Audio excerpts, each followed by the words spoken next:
devons avancer. এই সব কিছুর মাঝেই আমাদের সামনের দিকে এগিয়ে যেতে হবে।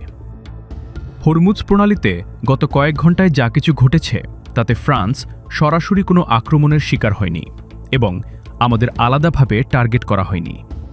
ইরানি কর্তৃপক্ষ এবং বিভিন্ন শিপিং কোম্পানির মধ্যে আলোচনার পর এখন বেশ কিছু জাহাজ চলাচলের সিদ্ধান্ত নেওয়া হয়েছে।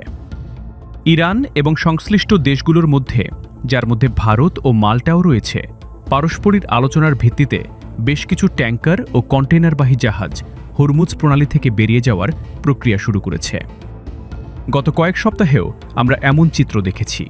তবে ধারণা করা হচ্ছে ইরানের ওপর যুক্তরাষ্ট্রের নির্দিষ্ট কিছু অবরোধ বহাল রাখার সিদ্ধান্তের কারণেই ইরান তাদের আগের অবস্থান বদলে ফেলেছে। আমার মনে হয় এটি দুই পক্ষের পক্ষ থেকেই একটি ভুল সিদ্ধান্ত। Les autorités iraniennes ont changé leur position initiale.